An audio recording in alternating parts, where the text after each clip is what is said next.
Good evening, everybody. Joe Joseph here. Welcome to the Thursday edition of Freedom Link Radio.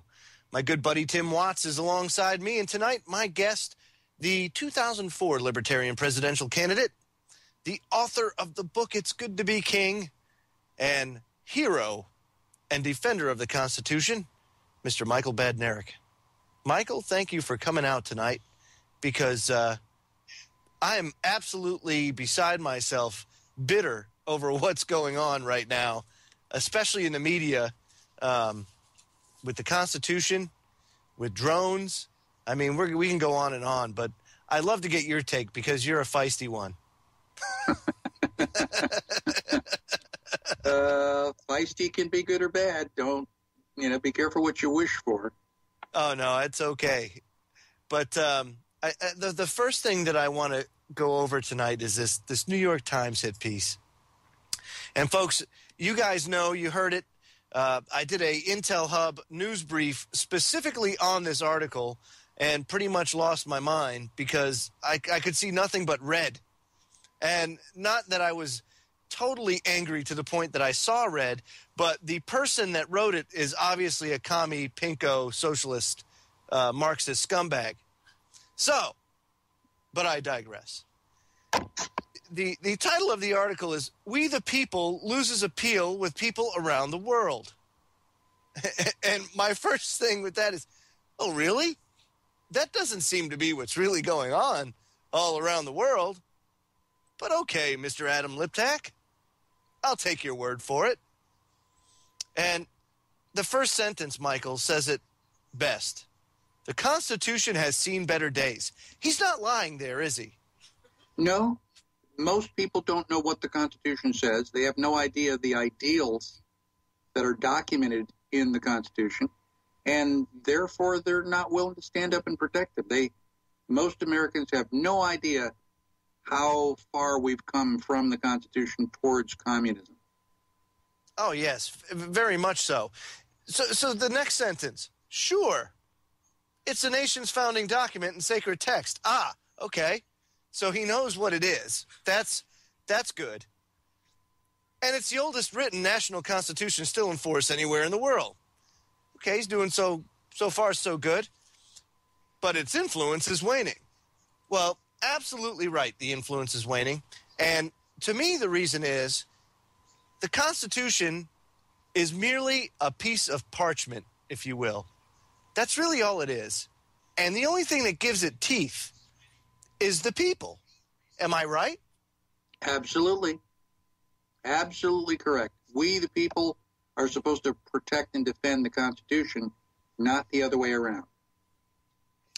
So then there was a review, and this is what he gets into. David S. Law of Washington University in St. Louis and Mila Versteeg of the University of Virginia did a study on the Constitution and other constitutions throughout the world.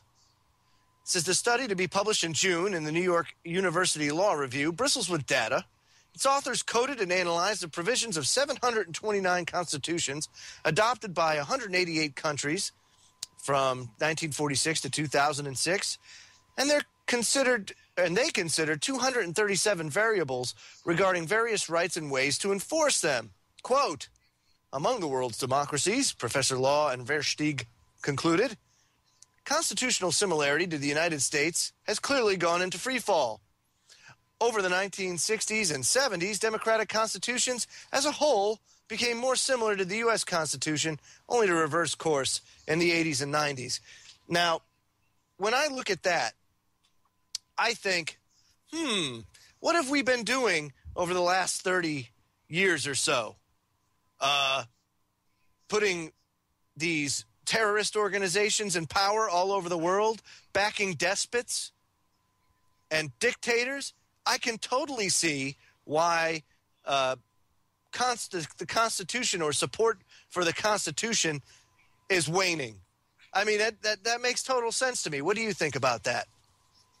Well, the United States has not been the model of freedom and liberty that it started out to be. You don't have huddled masses yearning to get to the United States. Not so much anymore. Oh, absolutely right. It says the turn of the 21st century, however, saw the beginning of a steep plunge that continues through the most recent years for which we have data, to the point that the constitutions of the world democracies are, on average, less similar to the U.S. Constitution now than they were at the end of World War II. Well, if that would make sense considering we're a constitutional republic and not a democracy. I mean, it also presupposes that the information they are giving you makes a damn bit of difference. The United States is not supposed to be modeled after other countries. If other countries want to model themselves after us, that's perfectly fine and understandable. But we are supposed to be setting the standard. And absolutely. I really don't care what happens in other countries. I only care about what happens here, what affects me directly. And I'm not about to stand by and let my country go down the toilet, into a communist regime. I'm not going to let it happen. Wow, great minds think alike, Michael. On my podcast the other day, I said the exact same thing. I said, who cares what other countries want to do? They're their own country. Let them figure it out. We had to figure it out on our own. I think we did a pretty good job. It's too bad that we're to the point now where people don't even know what the Constitution is, much less what it says. But the professors go on and they say there are a lot of possible reasons. The United States Constitution is terse and old, and it guarantees relatively few rights. Stop there. Yeah. Michael, the Constitution guarantees us rights? Well, it's supposed to guarantee them. We have them innately. The Constitution does not give us our rights. It merely enumerates them and presumably guarantees them. But again, the Constitution is just a piece of paper. If we don't stand up for the ideals that are embodied in the Constitution, then George Bush was right at least once that it is only a piece of paper. And, it doesn't mean anything after that. Absolutely. And it continues, this is the commitment of some members of the Supreme Court to interpreting the Constitution according to its original meaning in the 18th century may send the signal that it is of little current use to say, a new African nation, and the Constitution's waning influence may be part of a general decline in American power and prestige. Really? It's the Constitution's fault? Okay. I mean, do you see, this is one of the most asinine and insane articles I have ever read as far as hit pieces to the Constitution. And it's seditious in a lot of ways, too. But it continues. It says, Professor Law identified a central reason for the trend. The availability of a newer, sexier, and more powerful operating system in the constitutional marketplace is needed. Quote, nobody wants to copy Windows 3.1. Isn't that nice? He even woo! I mean, that's just good stuff right there. Windows 3.1. Now you have a background in computers, don't you? I was personal friends with Charles Babbage. Well, now Windows 3.1 was nothing to shake a stick at. As a matter of fact, it's kind of like the foundation of the whole Windows-based programs, folks? When we come back, we'll continue our conversation with Michael Badnarik. The real meat and potatoes of this article is coming up next, and I'll see if I can get Michael red-faced in the next segment. So don't go away. You're listening to Freedom Link Radio on the Orion Talk Radio Network. Welcome back, folks. The email address, if anybody emailed is the Freedom Link at CenturyLink.net. Our guest tonight is Michael Badnarik, 2004 Libertarian presidential candidate. And a little highlight here, just saw in the Newswire, Los Angeles institutes a $1,000 fine for anybody playing Frisbee on the beach. What? Well, yeah, because that's what free countries do, Michael. You didn't know that, did you? That's liberty, baby. That's how we roll here in America. You know? $1,000 fine? Hey, they charge a cool $1,000 if you don't wear your seatbelt too. And I only know that because a good friend of mine who had to go do some work in San Diego just so happened to be not wearing his seatbelt at the time he was getting off the exit. And what do you know? They were looking in cars as people were going off the exit, and bang.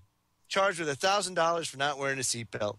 I mean, I know California's broke, but damn, can't throw a frisbee on the beach? Well, I mean, what else is there to do on the beach? The water's too cold. You can't go swimming. That's ridiculous. Yeah, I know, but it just it speaks volumes to where we are in society today, and it also highlights where the guy that's writing this, Adam Liptak, the guy that's writing this article, actually where his head is, and so it says in it. Well, go ahead. We know where his head is.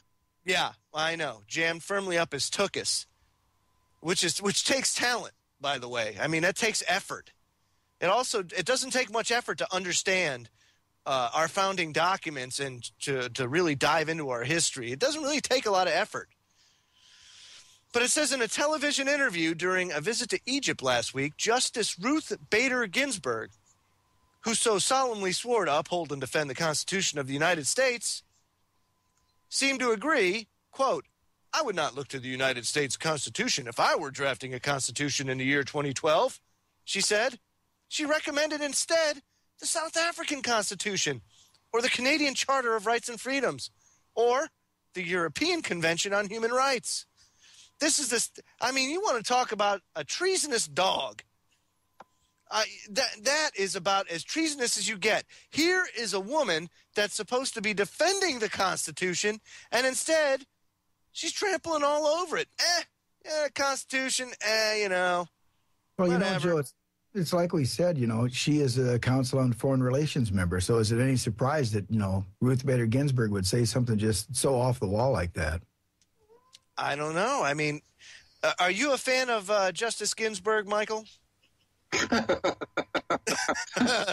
was hoping you'd say that. I guess that kind of says it all. Yeah. Oh, man. Well, I don't know how many people watched the Senate meetings where they were approving Justice Sotomayor. But I was watching that, and the question was, what is your position on property rights? And her very short, succinct answer was, you don't have them. Now, I don't know how you can be on the Supreme Court if you don't believe that people have property rights. I mean, that is the fundamental basis, the philosophical rock upon which our Constitution is founded. And she doesn't know that I have property rights?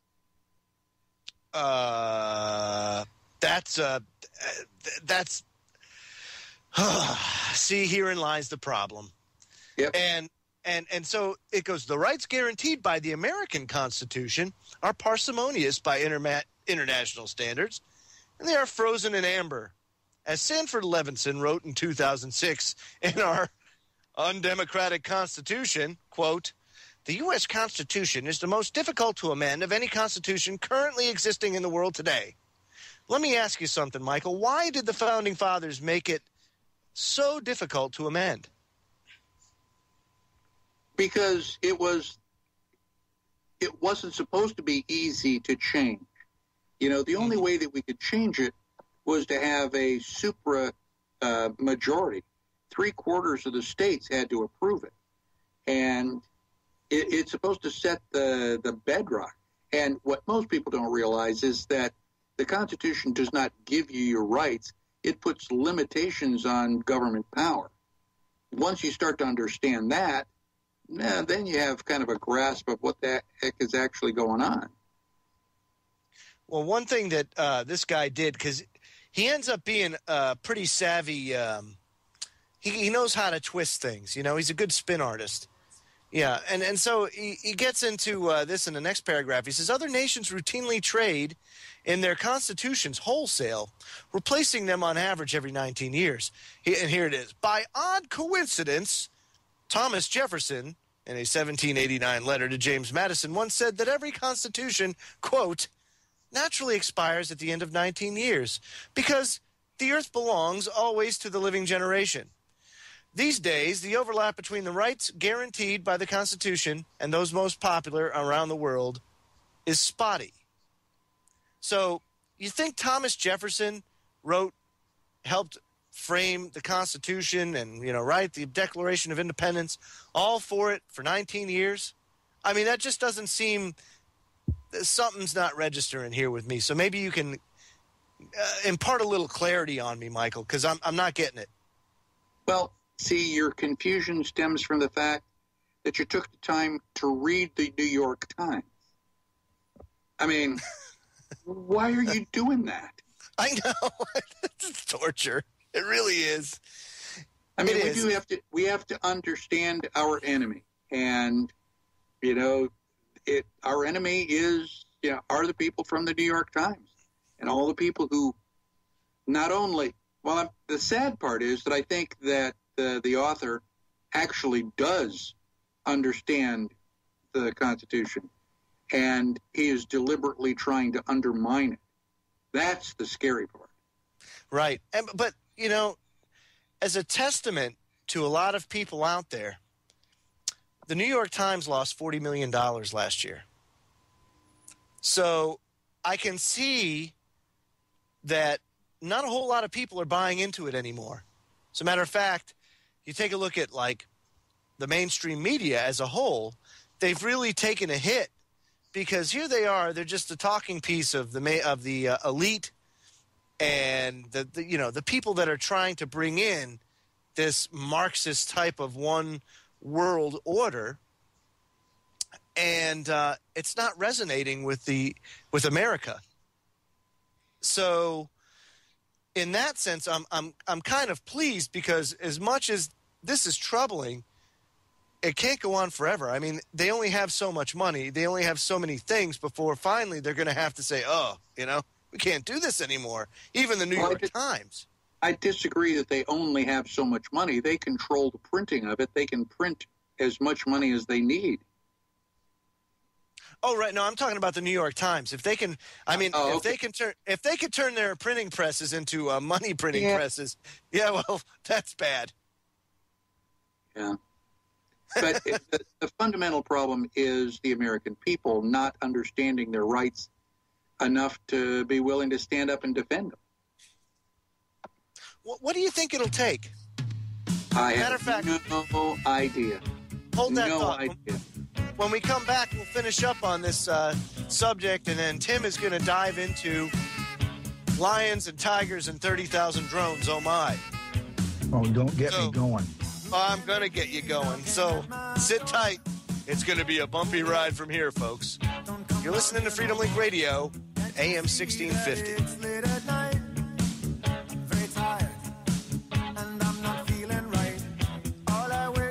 Folks, don't forget to check out Down the Rabbit Hole with Popeye every Wednesday and Friday from 10 p.m. to 12 a.m. Eastern, and again on Sunday from 5 p.m. to 7 p.m. Eastern here on Orion Talk Radio. Our guest tonight is Michael Badnarik, and we were discussing this New York Slimes hit piece on the Constitution, and this is, it's really good. It says, it has its idiosyncrasies, the Constitution. Only 2% of the world's constitutions protect, as the Second Amendment does, a right to bear arms. The guy's talking about it, Michael, like that's a problem. Only 2% of the world protect that. We don't need that. What the hell do we need that for? It's the only thing that saved us up to now. It is a problem for the people who want to take our property away from us. I was talking to someone else recently, and they pointed out that Mao Zedong said, all political power comes from the barrel of a gun. And I pointed out that all freedom also comes from a barrel of a gun. That's pretty heavy. That's very heavy, but it's very true. extremely true. You know, and this is we're at a really, really important crossroads in our history where the people really need to either step up and decide that, hey, you know what? This isn't good for us. We want to go back. Well, I hate to say go back to the way things were. I would rather say let's go forward in embracing liberty and freedom once again. A lot of the stuff that Ron Paul's preaching and of course what they're doing to him is an absolute travesty in and of itself.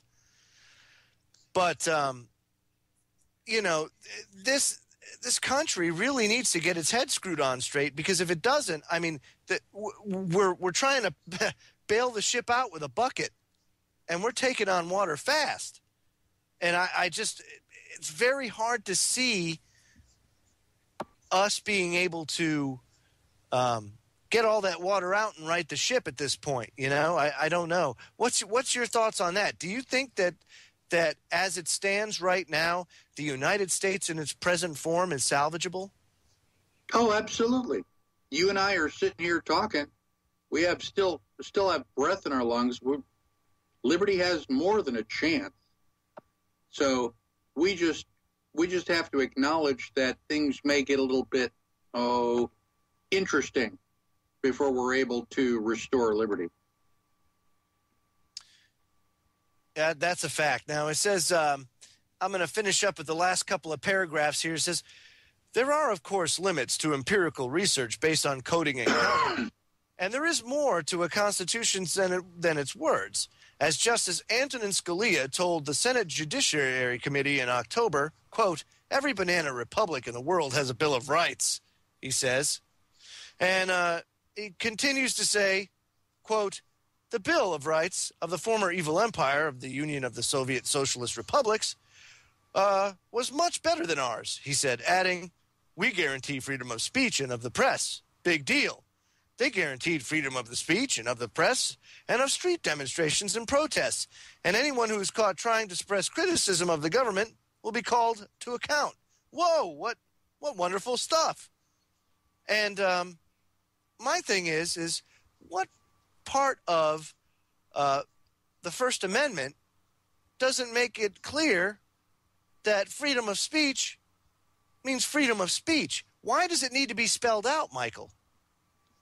Because people are stupid, and there are people out there who are evil that are willing to misinterpret what the Constitution actually says. That's why everybody needs to be smart enough to read it, understand it, and then be willing to defend it. If we're not willing to defend it, then we've lost it. No, I totally agree. And my problem is why does the Constitution require interpreting? I mean, if you look at it, it's written pretty straightforward. And this right shall not be infringed. Okay, to me that means this right won't be infringed. I mean, how else do you interpret that? Yeah, well, obviously, it can be misinterpreted, and it often is misinterpreted, I believe, on purpose. The Second Amendment in particular, there are people who want you to believe that a well-regulated militia refers only to the National Guard. However, the Second Amendment was ratified in 1791 with the rest of the Bill of Rights, and the National Guard didn't come into existence until 1903. So in order for a well-regulated militia to refer to the National Guard, two things must also be true. The Founding Fathers are omniscient and able to predict the future, and the Second Amendment didn't mean anything until for the first 100 years. And I reject that out of hand. That is absolutely preposterous. It is the right of the people to protect and defend themselves from an out-of-control government. Yes. That's why the politicians want to eliminate the Bill of Rights, because they don't want to, put up with the idea that we may actually fight back when they start putting us into concentration camps. It's a really sad state of affairs, and it continues even today. This is from newsfocus.org, which happens to be one of Tim's websites, and he wrote an article today. Big Brother is watching you, 30,000 spy drones to surveil the U.S. Tim, go ahead, unleash the beast, Tim. Oh, this is absolutely just horrendous. And Michael, you've probably heard about this, I assume. But H.R. 658, another one of these bills that, our esteemed Congress has snuck by us. And probably, I guess, more so that our overly revered media didn't say anything about, much like the NDAA, the National Defense Authorization Act that went through in late fall. And they didn't say anything about that. Very little, at least. There should have been a huge uproar over that. And I know you understand the implications of that, Michael, but now you've got the FAA Air Transportation Modernization and Safety Improvement Act, which says they're going to put 30,000 drones, spy drones, overhead the United States, folks, surveilling the U.S. Now, I talked to a lot of friends that I know today that are very like-minded, like you, Michael, like Joe, like myself, like many of the other people, the hosts on this network. And a lot of these people are like, what are you talking about? Drones what? So they didn't know about this bill because the media, once again, let us down. They totally failed us as the watchdog of democracy. And which is, why Joe's heard me say it before. I very much consider the media as accessories in all of this stuff that's happened to us over the last few years, because these people are smart enough. They're supposed to be. They're trained journalists, investigative journalists. They know how to ferret out the truth. They just don't want to. They're part of the problem, so you have to consider them accessories. So once again, they failed us not only on NDAA, but they failed us on this bill. And when you think about putting 30,000 drones, I mean, think about that, folks. 30,000, 300 would be too many. 3,000 is way too many, but 30,000. If you divide that up by the number of states we've got 50 states, and you divide that up, that's like 600 drones per state. Now, most states don't have more than a couple hundred counties. So think about how many drones that is just per county. And then you've got small states like Rhode Island, Connecticut, Massachusetts. It probably don't take more than a few drones, to cover that area. So that leaves far more drones to cover the rest of the country. And I guess one of the things that gets me the most, Michael, is that, look at how many acts of, air quotes here now, terrorism that we've had here in the United States since 9/11. I mean, when you count 9/11 and you count the anthrax attacks, that's two. And both of those are subject to a whole lot of debate as to whether or not those were false flag operations and we had, rogue, nefarious government hands at play. So with that said, we don't have terrorism on a daily, a weekly, a monthly, and even a yearly basis in this country. And yet we've gone to the extreme to essentially suspend our constitutional rights with the Patriot Act, the Military Commissions Act, the Homegrown Terrorism Act, Obama's new SIP, the NDAA, and now they want to put 30,000 drones, spy drones overhead in America to look down on us? I'd be interested to know your thoughts about that, Mike. Well, they are looking down on us in more ways than one. Let me get your thoughts after the break here. We'll go to break. We'll be back in 3 minutes, folks. And that'll be the last segment of Hour 1. Hour number 2, we'll be taking your calls. So that should be a real hoot. So anybody that is a little bit of yellow, get that yellow streak out and give us a phone call. We'll be right back. Welcome back, folks.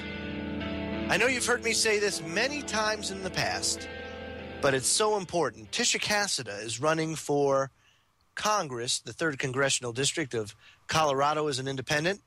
Her website is Cassida2012.com. Go there today and donate what you possibly can. It's very difficult to run as an independent candidate. And with Ron Paul leaving the House of Representatives, we really need somebody with a strong voice and honor to go in there and kick some butt. So go support Tisha any way you can. If you live in Colorado, volunteer. But do what you can to help her out. Her website, again, Cassida2012.com. Michael Badnarik of ConstitutionPreservation.org, the man, the myth, the legend, here, and we were talking about drones. Michael, what threat is there to warrant 30,000 drones? Well, there is no threat that warrants it. That's precisely the problem. And, people need to understand that their government is doing this to not protect them, but to put them under surveillance. The government is fighting us. We are considered the enemy. And anybody who resists is going to be in deep, serious trouble.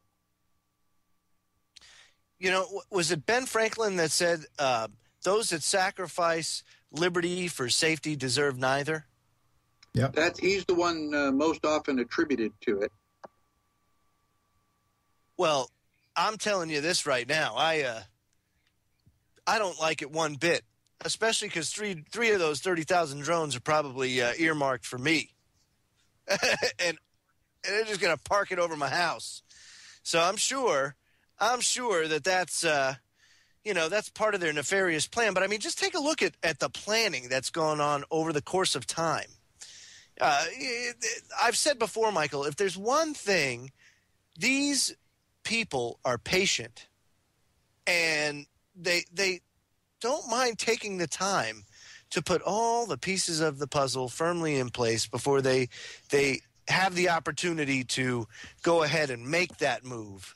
That one decisive move that really ushers in a new era of despotism. So I guess my question to you is, with this election coming up and the fact that it looks like the mainstream media and the powers that be are giving us a poo sandwich to eat either way you cut it, and that with the rampant voter fraud that's going on, and we had Bev Harris on the show on Tuesday at blackboxvoting.org,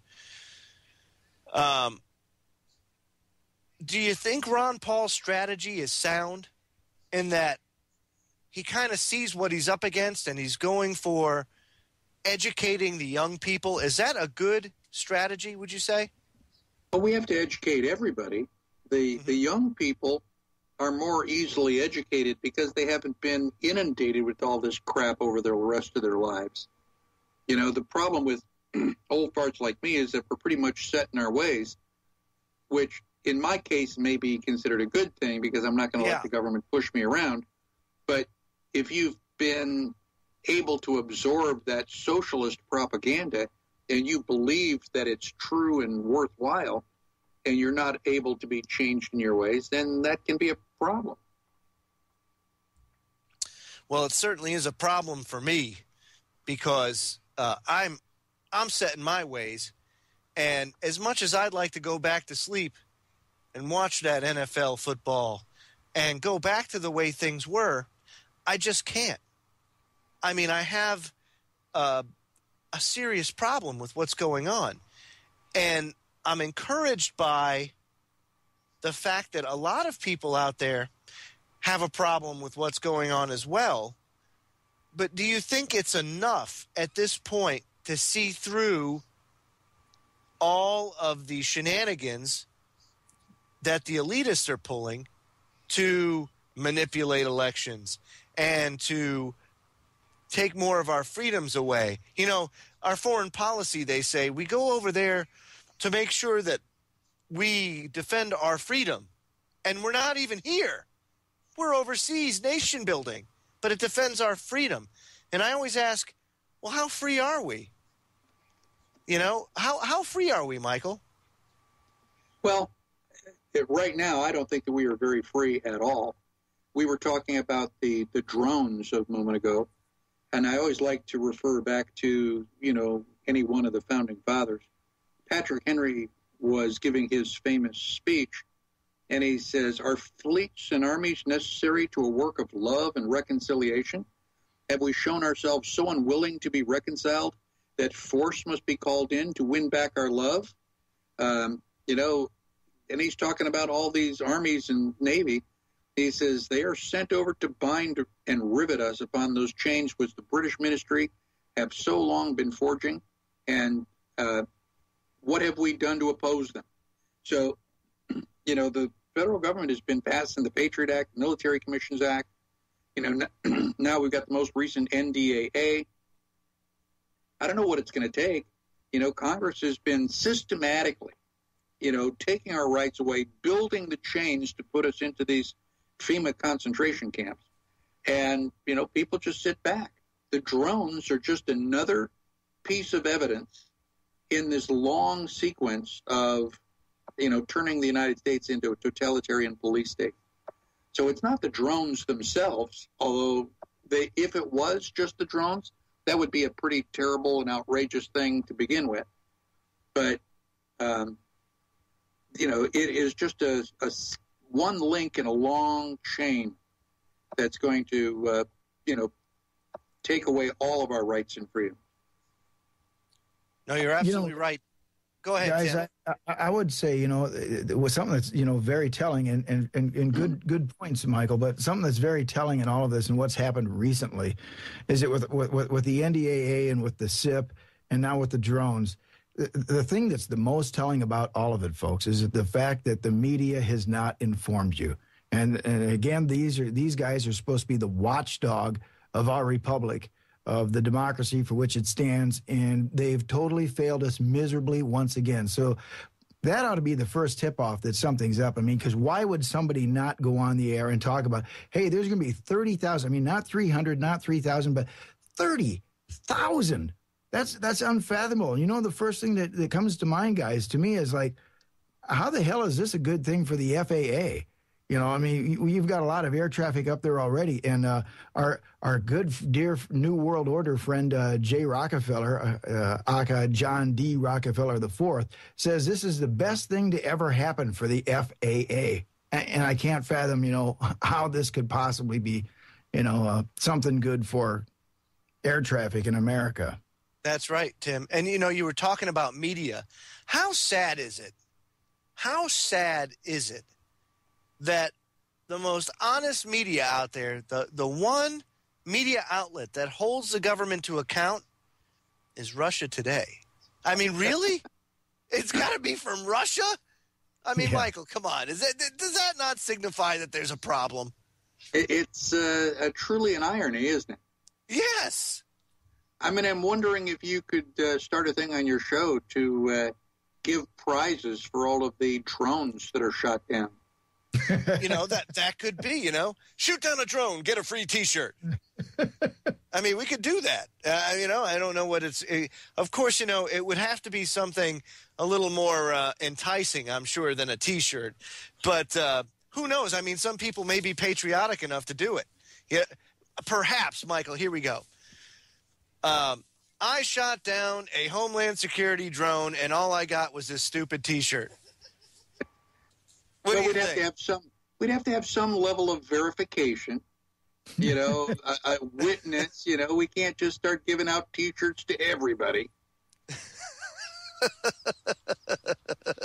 But I could see that, some sort of incentive-based program to do that, yeah. And it would stimulate our economy and really just put the death nail into this farce of a country that we live in now, because they would have to run up the debt to make more drones. But yeah, it would put more people to work because they'd be building drones all the time, which would really, encourage the manufacturing base in this country, which is pretty much non-existent. So we'd become like the number one world manufacturer of drones, and that's good. But we would be using them here and not exporting them. So I'm not sure that would really boost the economy. Yeah, you're right.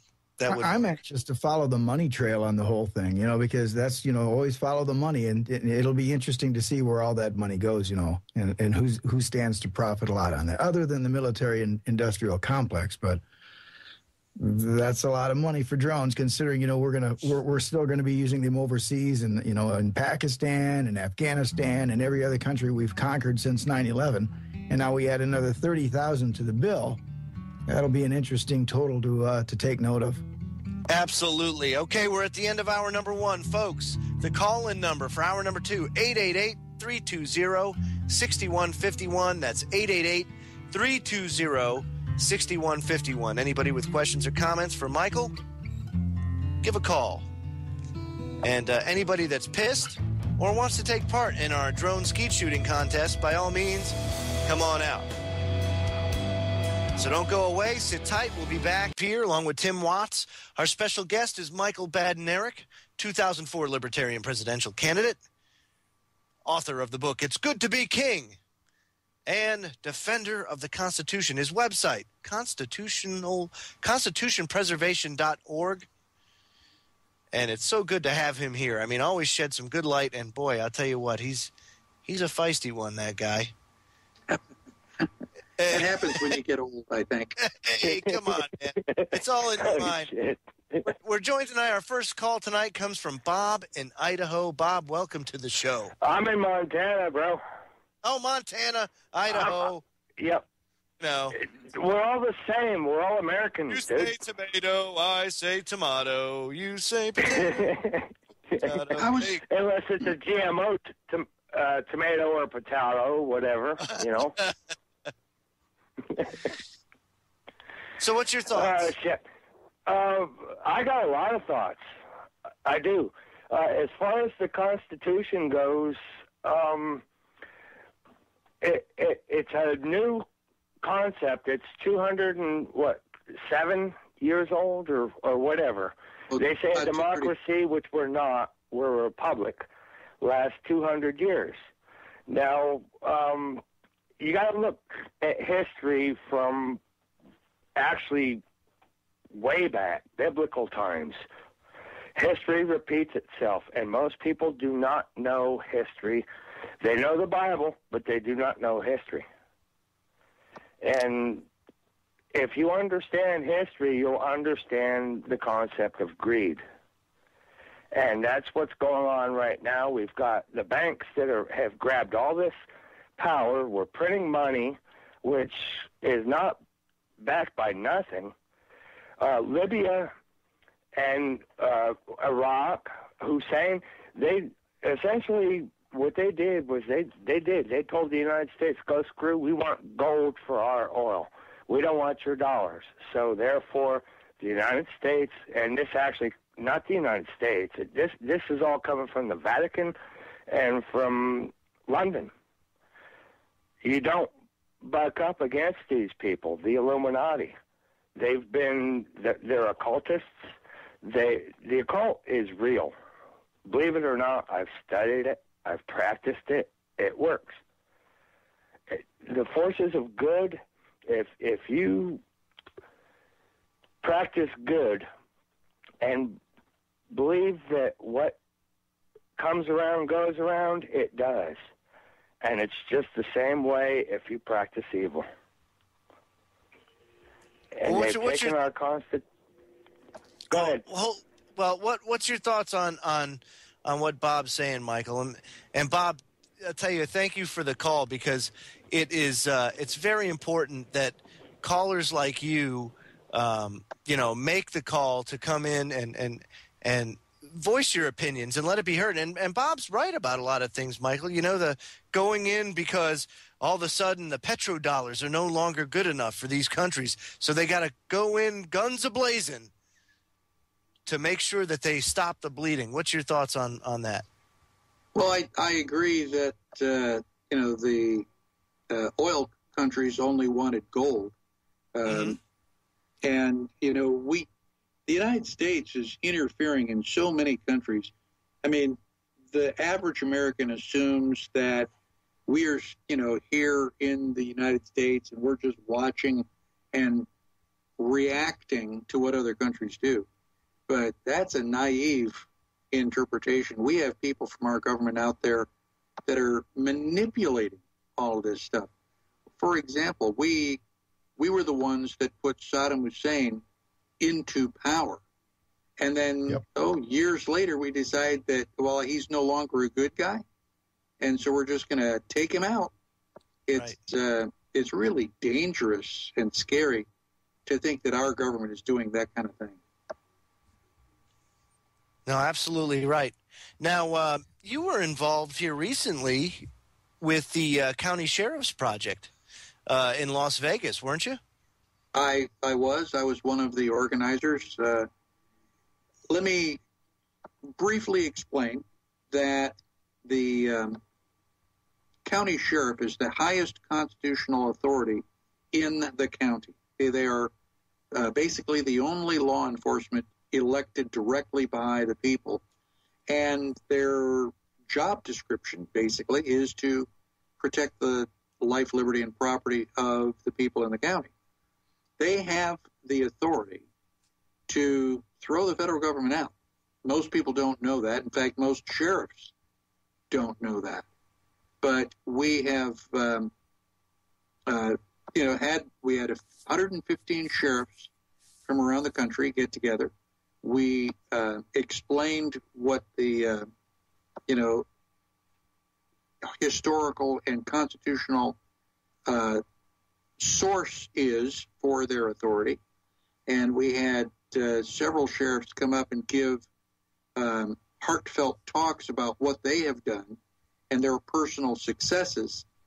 And ultimately, we have a large group of sheriffs that are willing to stand in the gap. But we, the people, need to support our sheriffs.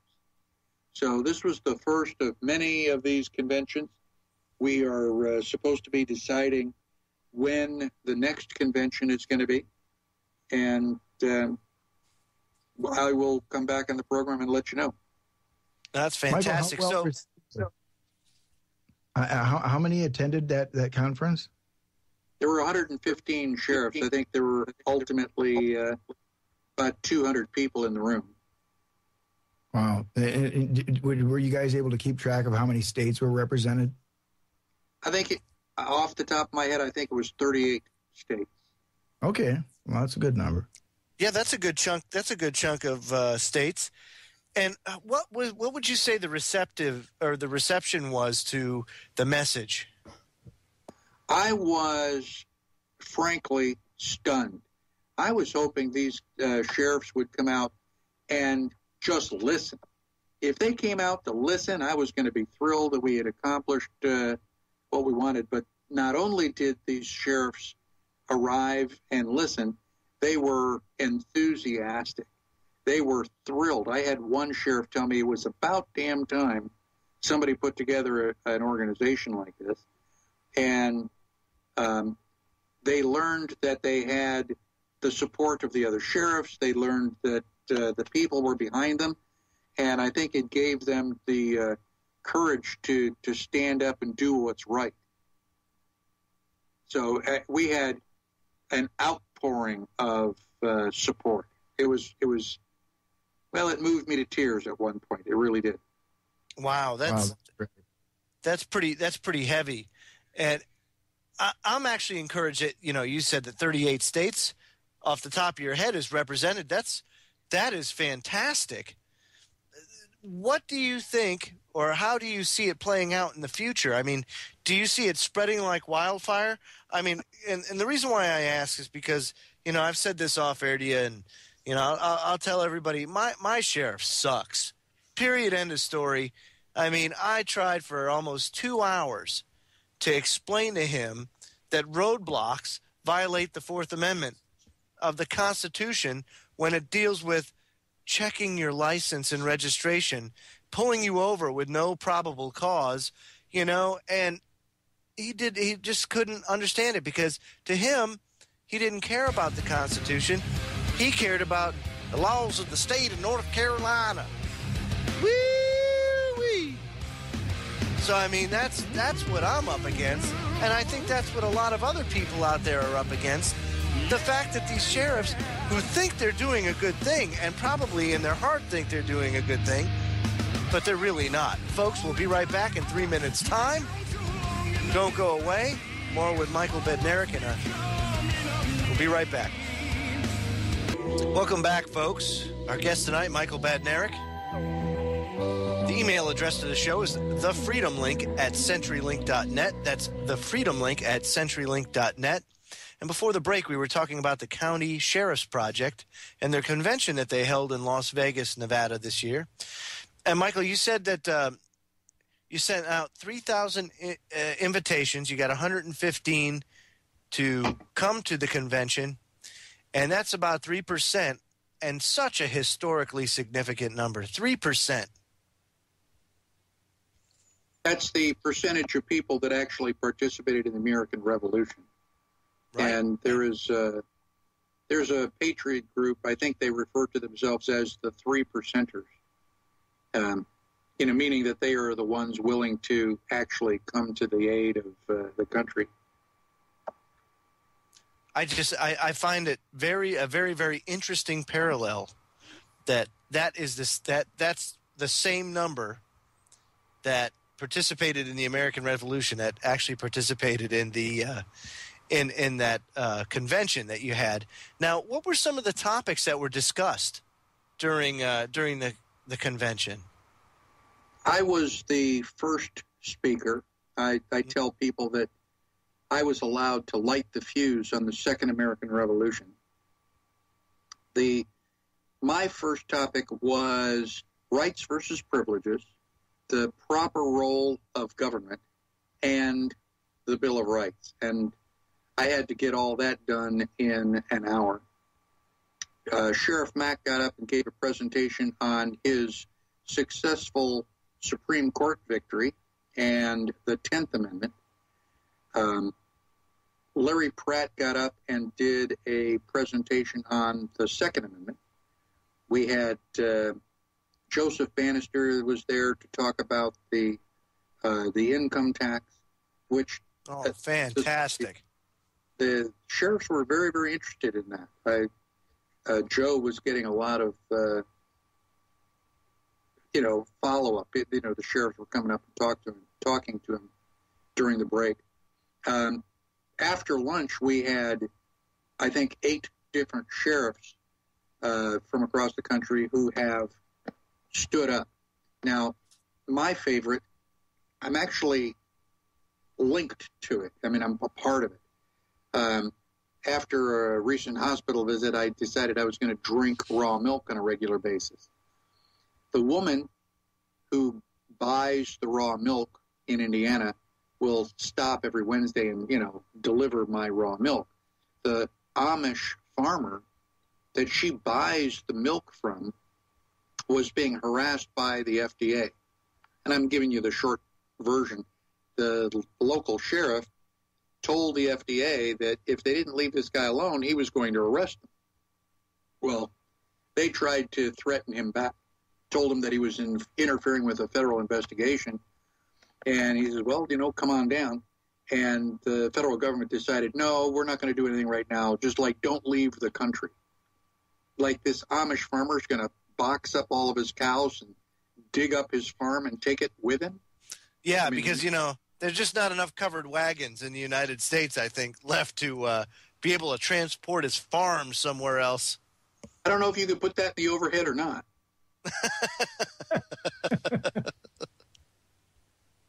I'm sorry, sir. You'll have to put all of your cows under the seat in front of you. And by the way, we'll throw you in jail if you don't put that orange triangle on the back of your wagon too. Yeah. Yeah. So, it's crazy. It's crazy, and the most important thing is not to drive yourself crazy worrying about all this stuff. They're insane. There's no logical reason to it. And the longer you spend trying to find a logical reason, the crazier you're going to feel. Yeah, that's a good point. I know Joe's wife, and I have talked, and, we're in the same spot. It is something that you wake up with every day, Michael, and it does, it does eat away at you. I'll give you that. But, the fight goes on, and you just can't let it get you down. And I'm certainly not going to let these rat bastards take our country without a fight. I subscribe to the Nathan Hale approach, so. Yes. Now, you mentioned... go ahead. I was going to get really radical on you, but you guys, it's your program. Go ahead. Oh, no, go ahead and get radical. Are you kidding? No, we like radicalism. We're actually really into that. It's our national pastime. My job as a speaker is to know my audience, to take them, to the edge of their comfort zone, and then push them 3 or 4 steps. I was speaking at the Texas Libertarian Convention, And I know Texans, we love the Alamo. Man, you start talking about the Alamo, the Texans will love you just flat out. You just won. So I was asking them about the Alamo, how many people, if, they were at the Alamo, would die for liberty. And, Texans, they're all raising their hand, man. They're ready to die for liberty. And I said, well, why? If you die for liberty, you got nothing. You're dead. I mean, you haven't won anything. Wouldn't it be a whole lot better to kill for liberty? And you could see the audience. I mean, their butt was puckering up. They couldn't believe. It's like, was Badnarik really saying that? And then they go, yeah, that's Badnarik. So, I mean, at some point, we have to realize that we have a right to life, which means that you have a right to defend your life. If somebody comes up on the street and starts choking you, what are you going to do? Just stand there and let it happen? No, of course not. You're going to fight back. You're going to do something to at least wiggle away. You're not going to just voluntarily allow yourself to be choked to death. Okay, so you're willing to fight back. What if the person choking you is a police officer with a badge and a uniform? Does that change the answer? Are you obligated now to stand there and let it happen because it's a police officer? I mean, that's ridiculous. Police officer does not have the authority to choke you to death. Nobody has the authority to choke you to death. So if you truly understand your right to self-defense, you have a right to defend yourself against anybody who's trying to kill you. That's the bottom line. No, and absolutely right. Tim, since when do public servants, and I love it's the servant. You're a servant. How does a servant become a slave master? Yeah, that's the question. It's an excellent question, and people have to get that into their brain that, elected servants are just that, or elected officials are just that. They're servants that are willing to put their life aside to serve mankind, to serve, we the people, and to help preserve the Constitution. But, in response to what Michael said, and being willing to kill, we honestly, have that right. It's in the Declaration of Independence that, whenever any form of government becomes destructive of these ends, it's the right of the people to alter or to abolish it and to institute a new government. And so people don't understand we've got that right in this country, folks. When our government gets out of line, it is our right to stand up and to set that government straight, because that government represents we the people. It just sounds so radical to some people when you put it into words and you explain what that really means. No, absolutely. And one thing to understand is that, all of these government officials, whether it be local, state, or federal, they're all public servants, and they all take the same oath, So please, folks, understand and educate them, because a lot of them think that they're doing a good job, that they're doing what they think is right, but it's not right. So it's education. We'll be right back in 3 minutes. You're listening to Freedom Link Radio on the Orion Talk Radio. Welcome back, folks. We're talking with Michael Badnarik tonight. Before the break, we were just talking about the police state and how increasingly, there's more force on their part. I really think it's training, Michael. They've been brainwashed to think and do what they're told, regardless of if it's right or wrong. But does that make every police officer bad? That the fact that the posture of local police is now a more militarized posture, does that make each individual bad? No. The New World Order is not that efficient. I mean, I am suspicious of any police officer at first, but I always give everybody the benefit of the doubt. There are good police officers out there. And I don't want to get into the long, drawn-out story, but I do have a photograph of me standing with my arms around 2 Illinois state troopers. And, we We had made friends with them under some unusual circumstances. I am very surprised that I am even alive right now. But there are good people out there. They are trying to do the right thing. Problem is that they've never been taught the right thing, and that's what our county sheriff project is doing. We are informing these sheriffs. This is what the Constitution says. We explain it to them. And, I mean, they do. They want to do the right thing. And I am confident that more and more of them will be as we continue these seminars. Can you explain a little bit about how it is that people are brainwashed into this type of thing? You wrote an article on your website about this, didn't you? I did. The title of this is An Appeal to Authority. And basically we've been conditioned basically since birth. When you're 5 years old, you have to get permission from mom and dad. You got to listen to what mom and dad say, eat your vegetables, do your homework, turn off the TV. Then you go to school, you got to listen to the teachers, do your homework, fold your hands, sit quietly. Then you get your driver's license. You have to do what the police officer tells you. Slow down, turn on your signal. You get a job after college, you got to listen to your manager. If you want a vacation, you've got to go in and get down on your knees and beg for a weekend off. And because of all this training, basically from cradle right up to adulthood, we have been conditioned to seek authority. We are afraid to do anything on our own without getting permission from somebody. And so when it comes to, just living your life, it's like, oh my God, I can't do that. Where do I go to get a permit? How do I get a license for that? We are just wrapped around the axle looking for someone to give us permission for the things that we do. And I'll ask people, you're walking down the sidewalk, somebody starts to attack you, choke you to death. What do you do? He says, well, I fight back and, poke him in the eye, hurt him back. I said, did you call the chief of police to get permission? And they look at me really funny. I said, well, maybe you got a letter from the governor of the state that allows you to fight back when somebody's attacking you. And they continue to look at me like I'm an idiot. And I go, oh, so you think that you are smart enough to make your own decision to decide when somebody's attacking you?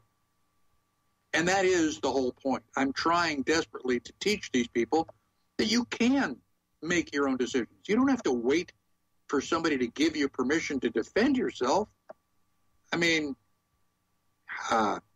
it's really frustrating to have people that are so numb between their ears that they feel that they can't do anything without getting some government authority to approve it. Yeah, no, I agree. And what's funny is the lack of understanding on the people's part that they have free will and that they can exercise it at any point in time. And case in point, your example about, getting choked. And if it's a police officer, you have the free will to say, okay, I'm going to get choked because I choose not to fight back. Or you can say, I choose to fight back regardless because, look, somebody's choking me. But that's the thing is that a lot of people say, oh, I had no choice. It was a police officer. You most certainly did. You made a choice not to fight back. And that's the thing is at the very core, human beings have a survival instinct.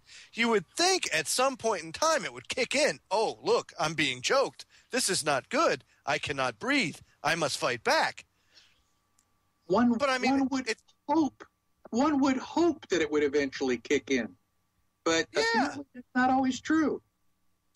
That is not always true. No, you're right. You're right.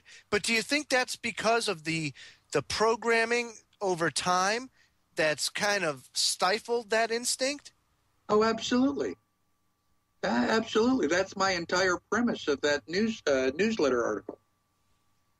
So it's absolutely amazing that we've come so not so far. I guess you could say we've really taken a giant step back. Tim, your thoughts? Well, the first thing I think about when Michael talks about, authority and people's problem with it, I think back to the Stanley Milgram experiments back in the 60s, Michael, and people's, willing to follow authority. And again, it's just one of these ingrained things that's been indoctrinated into us, over the years.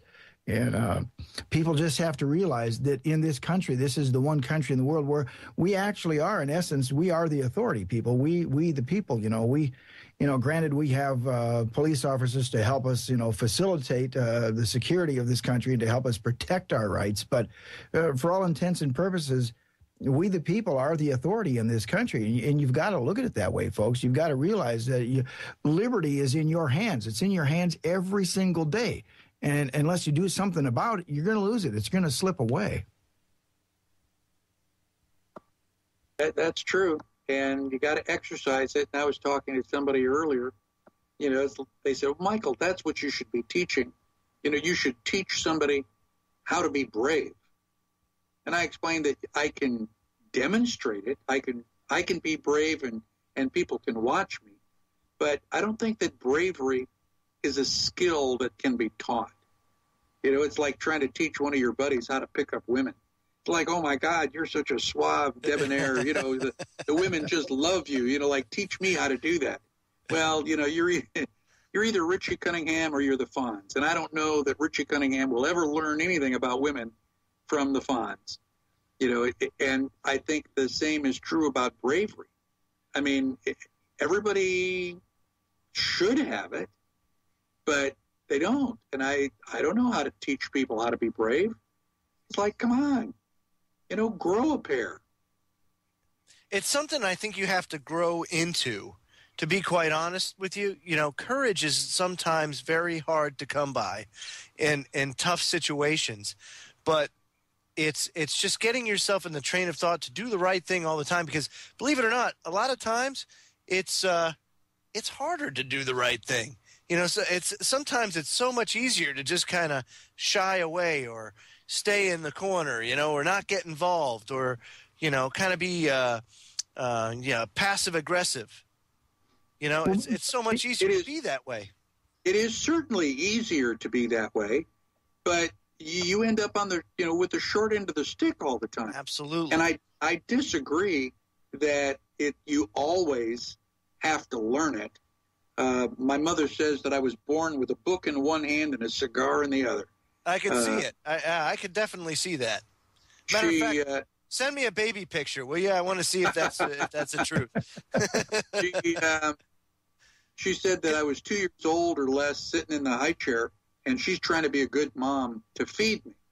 And I would close my mouth and turn my head, and I would refuse to eat until she put the spoon down and let me feed myself. And she says, I've been stubbornly independent since birth. I can see that. We wanted to get a scientific team together to check my DNA, to find out if there's a genetic quality there. I'm your guy. I thought you were going to say until Mom put single malt scotch in the bottle, you weren't going to eat. No, I don't drink. Tough as nails. Final segment when we come back, folks, so sit tight, stay tuned. Well, folks, as we head into the last segment of the show, I want to bring up some breaking news right now. This is the Washington Post that just put this out. Representative Spencer Baucus is being investigated by the Office of Congressional Ethics under charges or possible violations of insider trading law violations. He's also the chairman of the House Financial Services Committee. Oh, really? Well, there we go. So do I think any justice is going to get done? Probably not. But you want to know something? Maybe they will make an example out of this guy. One can only hope. And I just want to say, Michael, as feisty as you are, and you do a lot of fighting, that eventually when you do get elected president, I would like to be the hangman You're hangman. So that's the job that I want is basically, and I'm volunteering 12 hours a day. I will hang any of these treasonous dogs you need me to do. 12 hours. 12 on, 12 off. String him and swing him, Joe. I tell people that I was a Boy Scout for 12 years and a Scoutmaster for 10 more, and that I know how to tie 32 knots. And if you would. If that information comes in handy, I'm more than happy to put it to good use. I'm getting the comments in the chat room. Oh, here come the ropes again. You just can't help it. I mean, the amount of corruption, it's just crazy. And people, it's okay to get angry. This is righteous anger here.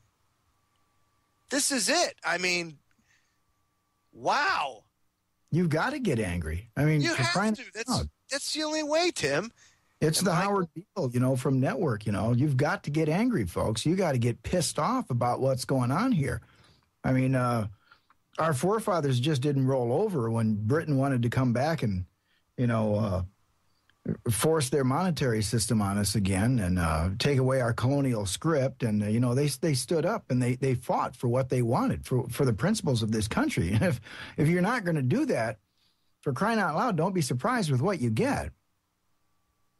No, that's dedicating our lives, our fortunes, and our sacred honor, gentlemen. And it's most likely going to come down to that. And, folks, I'm really, when I say this kind of stuff, I'm expressing my First Amendment right. I'm using my First Amendment rights as a proud American to be able to speak my mind and be free to do so without interpretation or any Soviet Union-style constitution to back me up.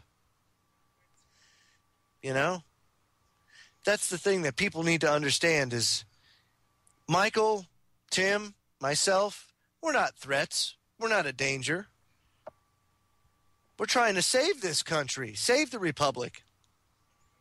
And I would love to see it happen in a neat and orderly fashion. However, Michael, I don't think that's going to happen. Well, they won't let us change it. John F. Kennedy said if you make peaceful revolution impossible, you make violent revolution inevitable. Absolutely. That's really, really true. I mean, we would love to, vote them out of office and, but they've confiscated the voting machines. We can't vote. Our vote really doesn't count. So I've reinterpreted what JFK said, slightly more modern. It's if the First Amendment doesn't work, the Second Amendment will. Amen. You can't get much better than that. And I mean, that was the purpose, was it not? To be able to not only, throw out on their butts the government should it become tyrannical. Oh, well, we have that. But the Second Amendment is the only thing that has saved us till now, and it's not about sports and hunting. It's able to be able to defend yourself. We have so many guns. They know it. That's the only thing that's stopping them right now from doing what they want to do. I'm sure they'd have steamrolled us 100 years ago. That's true. Thomas Jefferson said the most important reason for the people to keep and bear arms is to protect against tyranny and government. And he wasn't talking about Russian tyranny. He was talking about good old-fashioned homegrown tyranny. But they knew the condition of men and what men would do what most men would do when they get a taste of power and money. And it breaks my heart to know that we had some really gifted, incredible people that molded this country, that really created a near perfect union. I mean, you can't figure a union as good as the United States was in its infancy. These are brave and honorable people that sacrificed everything they have. I mean, look at John Monroe died a pauper. And I don't want to make you cry, Joe, but all the founding fathers are dead, and it's up to us. They are not here. They're not here to help us out anymore. It's up to, you and I and your listeners. And, if we let liberty slip through our fingers, it's nobody's fault but our own. Absolutely.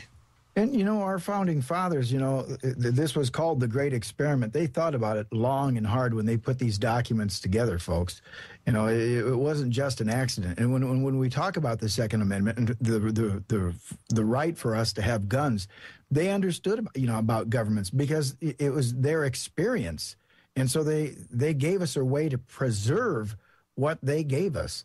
And so, I'm frustrated when I hear people talk about the Second Amendment. So I'm glad you brought that up earlier, Michael, because that's one issue they really, again, like Joe said, they know we've got guns, but boy, they have tried to neuter that right by watering it down and telling us, no, this is not exactly what the Second Amendment means. It's exactly what it means, folks. This is what our forefathers gave us these guns for, or gave us these rights for, so that we could protect ourselves, so we could protect our liberty, so we could protect the government that they envisioned for us. I used to do a segment on my radio program called Firearms Friday, and my mother called me after the program, and she goes, "That was just weird." I said, "Well, what's weird?" She goes, "Well, you guys were talking about guns as if they were normal." That's precisely the point. They're supposed to be normal. People are supposed to know how to use them. Absolutely. Well, I see a certain resurgence going on in some parts of the country, but places like Chicago, I think it was today, Tim, didn't we read something, I think it was Huffington Post, about in Chicago now they're going to put a $65 licensing fee on each gun? Yeah, isn't that incredible? But, the thing that's heartening you guys is take a look at the gun sales that started to rise after this NDAA was talked about. You look at the gun sales in late 2011 and between November and December, and they were through the roof. So that's kind of heartening to hear that. No, that's a fact. It does say a lot about the condition of the country and the fact that many people out there feel the exact same way that I do, that Michael does, that Tim does. And it's funny that in these polls, Michael, in these primaries, that you don't see more of a turnout for Ron Paul. What's some of the reason that you think that could be attributed to? I have no idea. Like I said, I only know what I think. I know what I'm going to do. Uh-huh. And, that's about all I can. I'm fairly confident that at some point the government's going to come and try to kill me. And my only consolation is that I'm not going to die alone. That's right. No. And now you've taken it to a state house here recently, too, and taught the Constitution right there. I did. I went to the Oklahoma City State House. I taught my class on the floor of the Oklahoma legislature. It was incredible. All the students were sitting in high-back leather chairs, and it was very impressive. We had a number of, the class was full. It's worth my trip, but it was not the blowout success that we were hoping it would be. Did you get many state representatives there? No, that was probably the most disappointing part. We tried desperately. I sent a personal written U.S. mail invitation to all 100 of the state house representatives.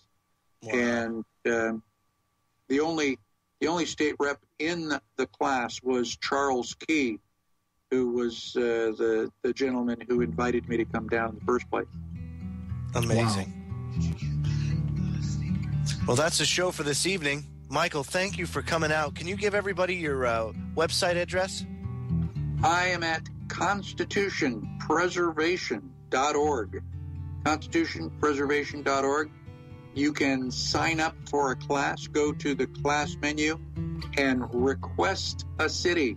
Give me your contact information and where you'd like to take the class. And as soon as I get enough people in one spot, I will bring my song and dance to your town. Fantastic. Mike, thanks for your time. Hey, my pleasure. Yeah, fantastic broadcast tonight, folks. Again, that's constitutionpreservation.org. Next show is Sunday evening from 7 p.m. to 9 p.m. Eastern. Until then, God bless you.